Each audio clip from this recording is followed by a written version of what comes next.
ہائے زہرا ہائے زہرا ہائے زہرا ہائے زہرا ہائے زہرا ہائے زہرا ہائے زہرا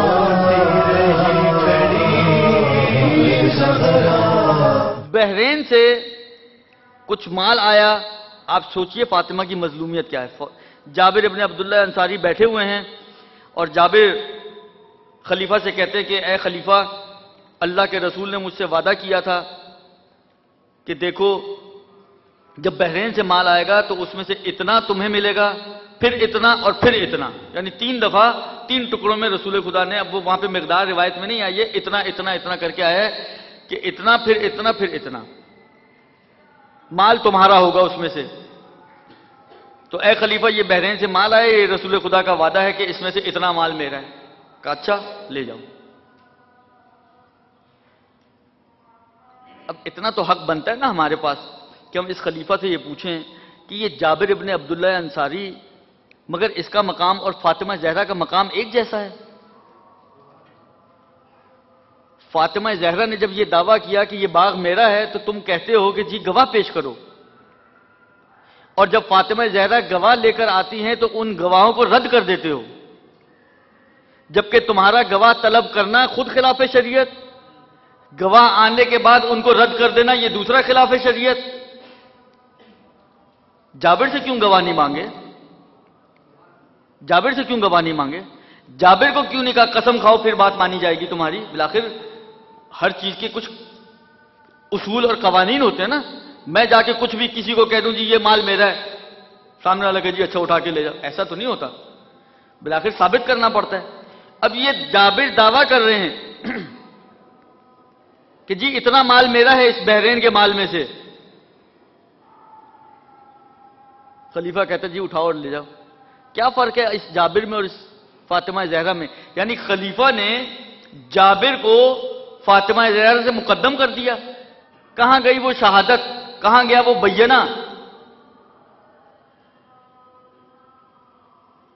اور امیر المومنین جب گواہی پیش کر رہے ہیں تو یہ کہہ کے رد کر دیا کہ جی ایک گواہی ہے، ایک گواہی سے فیصلہ نہیں ہوتا، جبکہ رسول خدا نے 2 موارد ایسے موجود ہیں کہ جہاں پر ایک گواہ کے اوپر فیصلہ دیا ہے. ایک عبداللہ ابن عمر کے مورد میں اس کی گواہی کو مانتے ہوئے فیصلہ دیا ہے، اور جو مشہور ہے حذیمہ بن ثابت ذو الشہادتین، جس نے رسول خدا کے حق میں گواہی دی اور اس کے اوپر فیصلہ ہوا. تو کیا علی کا مقام و مرتبہ اس ذو الشہادتین سے کم تھا؟ وہ علی جو نفس رسول ہے، یہ ہے ظلم، یہ ہے ظلم. وہ علی جو نفس رسول ہے، وہ علی جو منیت کی منزلت پہ فائز ہے، وہ علی جو انت منی بے منزلت ہارون من موسیٰ ہے، وہ علی کے لحمہم لحمی و دمہم دمی یعلمنی ما یعلمہم و یحزننی ما یحزنہم کی منزلت پر فائز ہے. مگر کیا جابر کے بارے میں ایسی کوئی روایتیں ہیں؟ شارحین نے صحیح بخاری نے اس کی تھوڑی توجیہ کرنے کی کوشش کی کہ جی جابر کی کیسے گواہی مان لی، جبکہ وہ ایک شخص کا دعویٰ تھا، کوئی گواہ نہیں مانگا، کوئی قسم نہیں اٹھوائی، تو کیسے مان لیا؟ 2-3 کی ہے، میں ایک آپ کی خدمت میں صرف پیش کر رہا ہوں وقت کی قلت کی بنا پر. یہ کیا کہتے ہیں؟ کہتے ہیں جی قرآن و سنت کے اعتبار سے جابر جو ہے وہ عادل تھے. قرآن سے اس لیے کہ قرآن کہتے کنتم خیر امت اخرجت للناس، یہ خیر امت کا فرد ہے. اور سنت سے اس لیے کہ روایت کا جملہ ہے، رسول خدا نے فرمایا کہ جو شخص مجھ پر جان بوجھ کر جھوٹ باندھے گا اس کا ٹھکانہ جہنم ہے، اور بعید ہے کہ جابر جیسا شخص رسول خدا پر جان بوجھ کر جھوٹ باندھے. یعنی شرم کی بات نہیں ہے کہ جابر کے بارے میں تو آپ یہ کہیں کہ بعید ہے کہ رسول خدا پر جھوٹ باندھے، مگر کیا بنت رسول خدا پر جھوٹ باندھ رہی تھیں؟ علی جو یہ گواہی دے رہے ہیں کہ رسول خدا نے فدق دے دیا تھا، اپنی زندگی میں دے دیا تھا، میں گواہی دیتا ہوں. ام ایمن جو گواہی دینے سے پہلے خلیفہ سے اقرار لے رہی ہے کہ کیا تم نے رسول خدا سے میرے بارے میں یہ حدیث سنی ہے کہ میں جنت کی خواتین میں سے ہوں، جنتی خاتون ہوں. اور جب خلیفہ اقرار کرتا ہے کہ ہاں میں نے یہ حدیث سنی ہے رسول خدا سے، تو کہتی ہے کہ میں گواہی دیتی ہوں کہ اللہ کے رسول نے یہ اپنی زندگی میں فاطمہ زہرا کو بخش دیا تھا. اب آپ خود انصاف سے فیصلہ کریں، فاطمہ میں اور جابر میں کیا فرق تھا؟ اگر آپ کہیں جی جابر صحابی تھے تو ہم تو فاطمہ زہرا کو صحابی سے بہت اوپر مانتے ہیں. یہ اہل بیت اور اقربا میں سے ہیں جن کی محبت کو واجب قرار دیا جا رہا ہے قرآن میں. حالات سب کچھ چھوڑ دیں، آپ منیمم پہ بھی آ جائیں تو منیمم صحابیہ تو یہ بھی تھی. تو ایک صحابی کی آپ بات مان لیں بغیر کسی گواہی کے، اور ایک صحابی دعویٰ کرے تو اس سے گواہ پیش مانگیں، گواہ دیں تو گواہ بھی اس کے قبول نہ کریں. یہ کون سا دین اور یہ کون سا اسلام ہے؟ بس جناب زہرا یہی سمجھانا چاہتی تھی. ذیشان حیدر جوادی صاحب ایک جملہ نقل کیا کرتے تھے کہ گویا فاطمہ زہرا خلیفے سے یہ کہہ رہی ہیں کہ تم مجھے دین سکھا رہے ہو، میں اسرار دین سے واقف ہوں. لہذا احکام دین کا فلسفہ بیان کیا ہے جناب زہرا، دین نہیں بیان کیا، فلسفہ دین بیان کیا ہے، احکام کا فلسفہ بیان کیا. کہ تم تو صرف ظاہری احکام دین بتانا چاہتے ہو مجھے، میں اسرار دین سے واقف ہوں. اور خلاصہ جب فاطمہ زہرا کی نا ملکیت کے دعوے کو مانا، جب وراثت کی بات آئی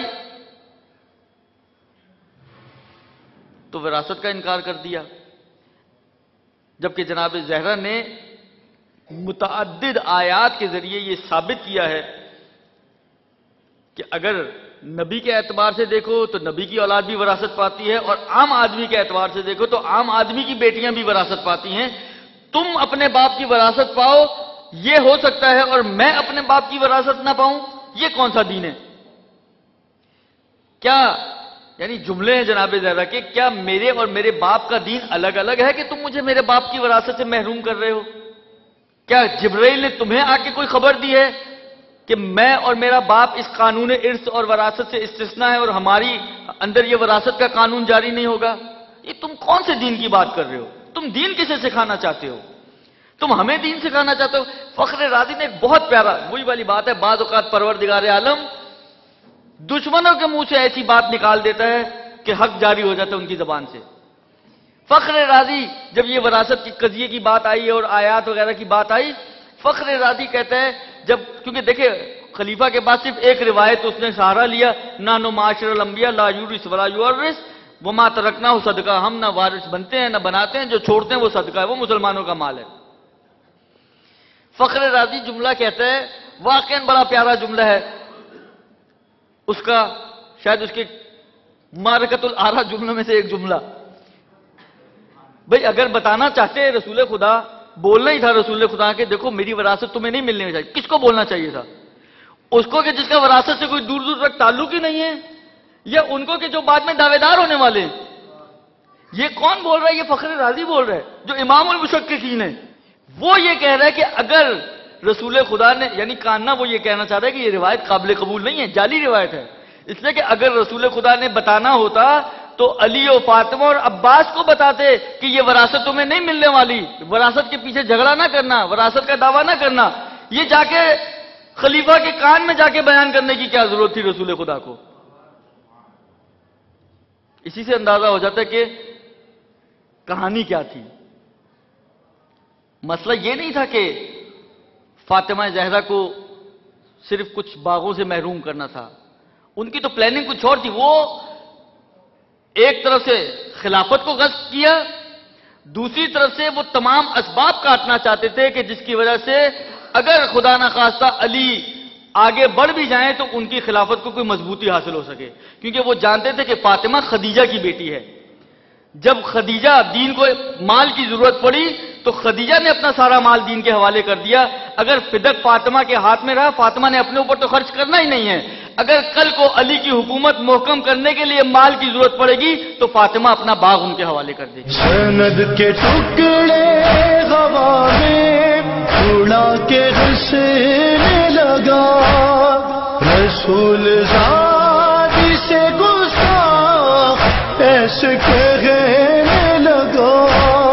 بتاؤ کون سی، بتاؤ کون سی جاگیر ہے تیری زہرا. تیرے دربار میں روتی نہیں کھڑی زہرا تیرے دربار میں روتی نہیں کھڑی زہرا تیرے دربار میں حسن حسین سے سچے گواہ بھی جھٹلائے رلا کے بیوی کو ظالم ذرا نہ شرمائے بھلا نہ پائے گی بھلا نہ پائے گی امت کی بے رخی